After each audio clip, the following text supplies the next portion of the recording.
आप सभी साथियों का मेरे YouTube चैनल बहुजन सेंटर में स्वागत है। आप सभी साथियों को जय भीम, जय संविधान, जय मूल निवासी।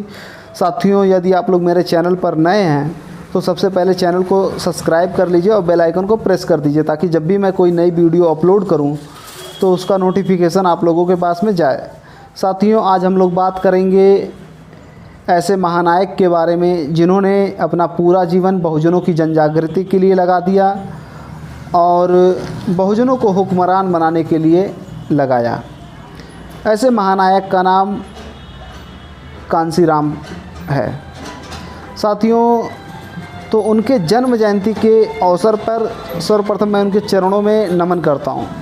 साथियों, मान्यवर कांसीराम साहब का जन्म 15 मार्च 1934 को पंजाब राज्य के रूपनगर ज़िले में खौसरपुर ग्राम में हुआ था। इनके पिता का नाम सरदार हरि सिंह और माता का नाम श्रीमती विशन कौर था। साथियों, जब मान्यवर कांसीराम साहब की पढ़ाई लिखाई कंप्लीट हो गई तो उन्होंने नौकरी के उद्देश्य से सर्वे ऑफ इंडिया की परीक्षा को पास किया और उस परीक्षा को पास करने के बाद जो सर्वे ऑफ इंडिया का उत्तराखंड में ऑफिस था, उत्तराखंड के देहरादून में, वहाँ पे उनकी नियुक्ति हुई। लेकिन साथियों, ये नियुक्ति उनके शिक्षा के हिसाब से बहुत छोटी थी, तो वो हमेशा उच्च नौकरियों के लिए एग्जामिनेशन देते रहते थे। इसी क्रम में उन्होंने defence science and research development organisation की परीक्षा को पास किया और उसके बाद पुणे में रिसर्च डेवलपमेंट लैबोरेटरी में अनुसंधान सहायक के पद पर उनकी नियुक्ति हुई। साथियों, मान्यवर कांसीराम साहब के जीवन में कहाँ से टर्निंग पॉइंट आया, कहाँ से उनके जीवन में बाबा साहब के आंदोलन के प्रति झुकाव आया, वो टर्निंग पॉइंट मैं आप लोगों को बताना चाहता हूँ। साथियों, जहाँ पे कांसीराम साहब जिस संस्था में कार्यरत थे उसी संस्था में डीके खापड़े साहब और माननीय दीना भाना जी भी कार्यरत थे। दीना भाना जी चतुर्थ श्रेणी के कर्मचारी थे। साथियों, उस संस्था में रामचंद्रन नाम का तमिलनाडु का एक ब्राह्मण मैनेजर था। उस मैनेजर के द्वारा एक साल में कितनी छुट्टियों को निर्धारित करना है उसके द्वारा ये तय किया गया था।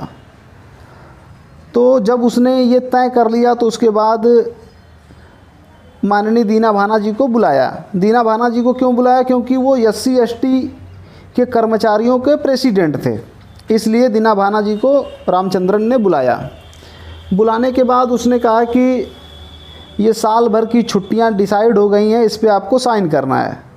जब उन्होंने देखा तो दीना भाना जी ने ये कहा कि आप लोगों ने अपने महापुरुषों की छुट्टियों के नाम पर तो सारी छुट्टियां ले ली हैं, लेकिन हमारे महापुरुषों के नाम पर जो छुट्टियां हमें चाहिए वो एक भी छुट्टी इसमें नहीं है। तो उसने रामचंद्रन ने कहा कि आपको इस पे साइन करना होगा। तो क्योंकि 14 अप्रैल की छुट्टी उसमें डिक्लेयर नहीं किया गया था, तो इसी को लेकर रामचंद्रन जो मैनेजर था और माननीय दीना भाना जी थे, इन दोनों लोगों के बीच में बात विवाद हुआ और दीना भाना जी ने साइन करने से इनकार कर दिया। साथियों, क्योंकि जैसे ये घटना घटी तो रामचंद्रन ने दीना भाना जी को सस्पेंड कर दिया। जब दीना भाना जी को सस्पेंड किया तो डीके खापड़े जी दीना भाना जी के समर्थन में आए और उन्होंने दीना भाना जी के समर्थन में एक लेटर लिखा रामचंद्रन के नाम से।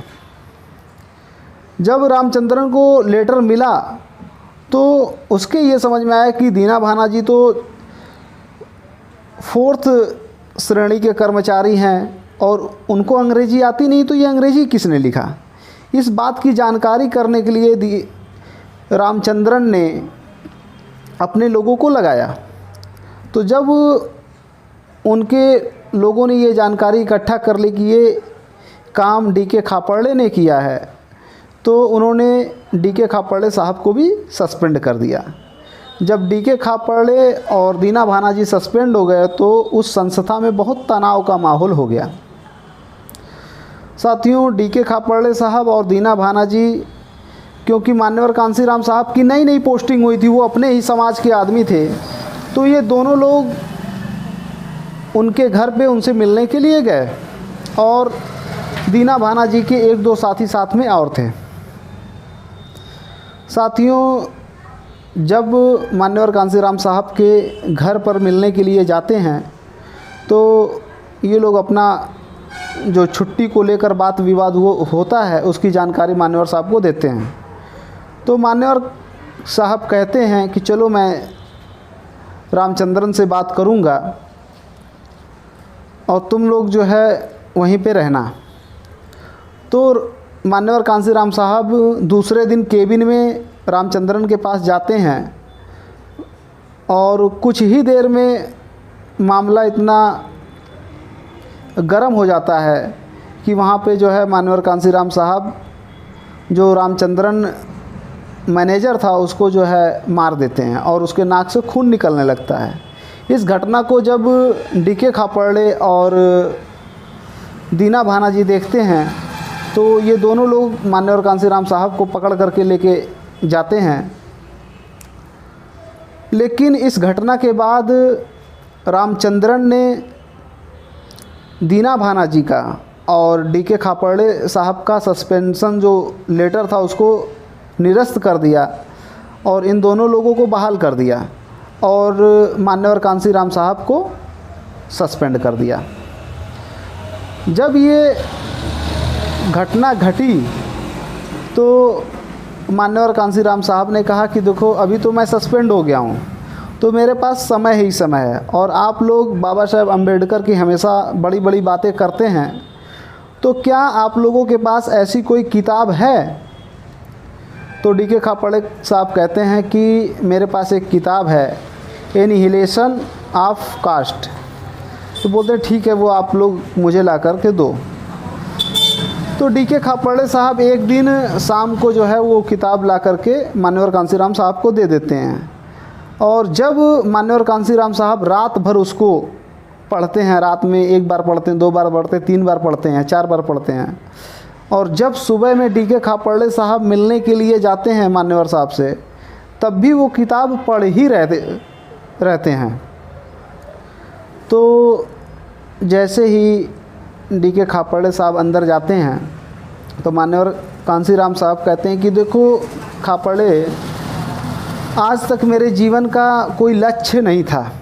मेरे जीवन का लक्ष्य शादी करना था, बच्चे पैदा करना था, घर बसाना था, माता पिता की सेवा करना था। लेकिन इस किताब को पढ़ने के बाद एक मुझे लक्ष्य मिल गया है जिसके लिए पूरा जीवन लगाया जा सकता है। ये साथियों, ये टर्निंग पॉइंट था। साथियों, ये वही किताब है जिसको पढ़ने के बाद मान्यवर कांसीराम साहब अपना पूरा जीवन बहुजनों को समर्पित कर देते हैं। तो मैं उनके जन्म जयंती के अवसर पर अपने बहुजन समाज के लोगों से ये अपील करना चाहता हूँ कि बहुत ही क्रांतिकारी पुस्तक है, जाति भेद का बीजनाश, एनिहिलेशन ऑफ कास्ट। इसको ज़रूर पढ़ें। साथियों, तब डी.के. खापड़े साहब कहते हैं कि यदि आप ऐसा करेंगे तो मैं अपने सैलरी का 1000 रुपये लूँगा और बाकी सारा पैसा आपको जो है दूँगा, जिससे आप जो बाबा साहेब का आंदोलन है उस आंदोलन को आप आगे बढ़ाएं। साथियों, बाबा साहेब का आंदोलन बहुजन समाज में स्थापित करने के लिए मान्यवर कांसीराम साहब ने 6 दिसंबर 1978 को बामसेफ का गठन किया।